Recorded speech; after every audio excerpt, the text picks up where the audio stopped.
What's up, Sifters? Welcome to another episode of Ask Shane Anything. This show is a reward for those who pledge $7 or more per month on our Patreon at patreon.com/sifted.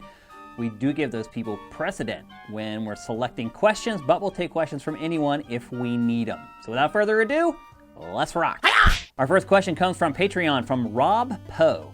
As Microsoft has bought ZeniMax and Bethesda, how should Sony react?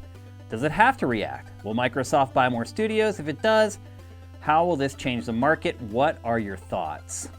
How will Sony react? Sony will buy studios. I have no doubt about this. I think right now Sony's trying to figure out which studios or studio it wants to buy, but I do not think that this will go unanswered. I feel like PlayStation knows it has a disadvantage, at least with consumers, where backwards compatibility is concerned, even though pretty much every PS4 game is now going to be playable day one on PS5. The messaging is not out there yet. So I think most people just assume that if you have a bunch of old games, you should probably stay on Xbox. So I think PlayStation knows that. Obviously, it knows that Bethesda is one of the big, core developers in the entire industry. It knows losing Starfield, losing the Elder Scrolls 6 is a big deal.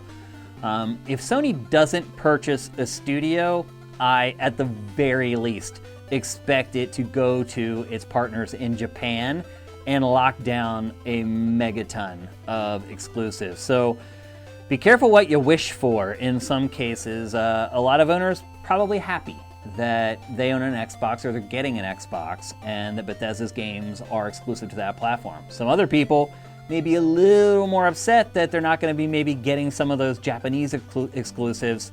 Sony's going to respond. How it responds, I think, is still up in the air, but I think no matter what, it's going to result in more content. The other problem Sony has is that it has PlayStation VR. It has this whole other platform that it needs to support with software, which may be wearing them a little bit thin compared to Microsoft. Obviously, Nintendo, for years and years, had to support a console and a handheld. Now that we see Nintendo just has to support a console, funny how there's a lot more software now available for Nintendo consoles. It's not trying to support two.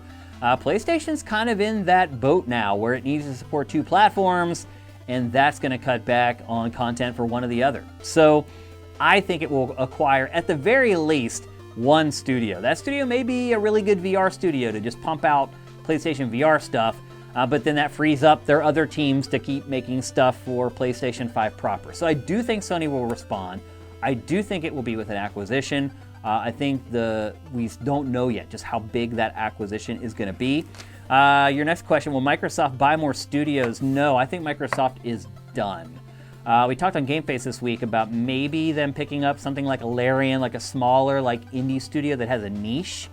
I could see maybe that happening, but honestly, they broke the bank on Bethesda. They spent $8 billion, which if you watch Factor Factory, told you they completely overpaid for. So, no, I do not think there are any more acquisitions. I think Microsoft has plenty now, at least in a couple years from now, to be able to supply their platforms with plenty of exclusive content. It's going to take a little while to get all those studios up and going and producing, but I think Microsoft is good. I don't think it needs to do anything. If it were to purchase another studio, then Sony would not need to buy another studio. They're not going to lose the arms race to Microsoft. It's just not. You got to realize that the PlayStation business is far more important to Sony than the Xbox business is to Microsoft. And granted, Microsoft has a lot more money to fiddle around with, but Xbox is like a pet project for Microsoft. PlayStation is like the primary breadwinner at Sony. There's no way that they're going to let Microsoft eat their lunch. Next question comes from Sifted from Stealthy. Is it a good thing Microsoft purchased Bethesda? It has created competition for Sony, but does that make it better for the consumer? Will PC be the middle ground platform for all those console exclusives in the foreseeable future? Will Nintendo one day release their games to PC or create some type of service for PC like Game Pass? There's a lot to unpack there, Stealthy. Do I think it was good that... Look, no. I'll never say that great games being cordoned off to one platform is a good thing. An understandable thing, but not a good thing. So no, I don't think generally that Microsoft buying Bethesda was a good thing for all consumers. Half of Bethesda's fans are going to be left out in the cold, not able to play their game. So no, I don't think acquisitions for exclusive content are generally good for the industry, but it has to be done. If you want to be competitive, you've got to do it. So I totally understand why. Will PC be the middle ground platform for console exclusives in the foreseeable future? If people care enough about the Xbox exclusives, then possibly. I still don't see someone who doesn't have an Xbox plunking down $1,200 to build a PC to play those games. They'll just buy an Xbox Series X. If you spent $500 on a PC to build, you would end up with the biggest piece of junk. So no, I do not think it's going to send people to PC. I think it's going to send people to buy an Xbox Series X. Now, I will say this. PC sales have skyrocketed over the last 8 months. If people have had to work from home, they need a decent workstation at home, or they need to Zoom, or whatever. People have just been buying PCs and peripherals and things like that. The market has shot way up. So there are more people with PCs now than there were before. But will people buy a PC to play Elder Scrolls 6? No. They'll buy an Xbox Series X. They'll not spend that much money on a PC. And then your last part, will Nintendo one day release their games to PC or create their form of Game Pass? No and no.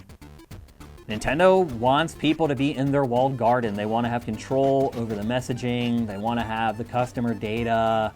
They want all of that. And without their own hardware, that will not happen. So I really do not see Nintendo putting their games out on PC. There would be no reason then for people to buy a Nintendo platform, because all the third-party stuff plays better on every other platform. If you could play the first-party stuff on a PC, chances are it's probably going to look better than whatever console Nintendo has at that point in time as well. So no, I definitely do not see that happening.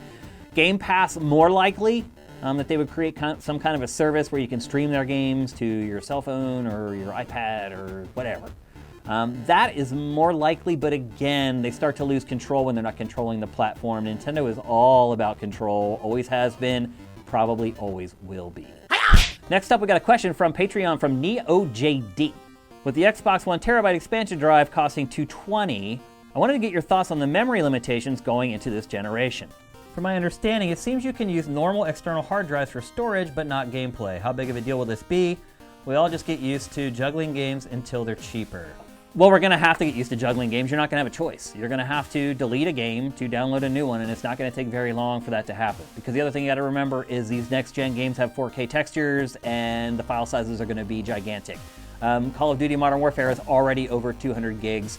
PlayStation 5 is going to have a little over 600 gigs after the OS. Xbox Series X is going to have 800 gigs after the OS. Those are going to fill up fast. And so people are going to be forced to have to do the game juggling. So how big of a deal will this be? I don't think it'll be that big, to be honest with you. It'll be big with the vocal minority, people like us, the core gamers on Twitter. It's going to seem like it's a big deal, even though it's not. The vast majority of consumers are going to be fine with an 800 gig hard drive or a 650 gig hard drive. They just are. They don't buy games like we do. They're not constantly downloading stuff. They're not going to wonder what the fuss is all about, to be perfectly honest with you, while we're like freaking out. For core gamers, is it going to be a problem? Yeah, maybe. I mean, first of all, you're right. When you're asking about how does it work, yes, like an external normal hard drive, you can only store games on it, though you can play backwards compatible games from it. So you had all that stuff right. You had your deets down. Will it make a difference? I don't think it will, man. Well, fanboys, it'll make a difference. To the average person who's picking up a console, they won't care. You could tell someone, well, the PS5 only has 650 gigs. It's not going to stop them from buying a PS5 over an Xbox Series X. It's just not. Content is making that decision. What games they can or cannot play is making that decision. So do I think it's a big deal? I think to us, I think to the people who watch Game Face, to our patrons, yes, it's going to be a big deal. To the vast majority of people, definitely not. All right, our final question for this episode comes from Sifted from Lashik. Which console generation do you think had the most excitement anticipation in terms of launch? Ooh, that's a tough one, man. That's a good one. You guys always ask great questions for this. Let's see. Which one was I most hyped for? Nintendo 64. Nintendo 64 was the most hyped I've ever been for a console launch. because of the jump from 2D to 3D. We'll never have that again. We just won't.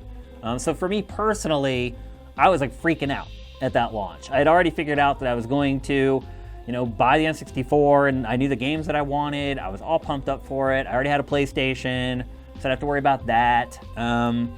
I was really jacked up for it. And then I might even say the second most hype I've been for a console launch was maybe Dreamcast, because Dreamcast had online play, which I'd already been doing on my PC with a variety of different games. But I knew finally it was coming to a console with Dreamcast. Plus, in all honesty, Dreamcast was really like the first 3D console. Like the N64 and the PlayStation, they kind of were 3D. They were like very, very rough approximations of what was gonna come.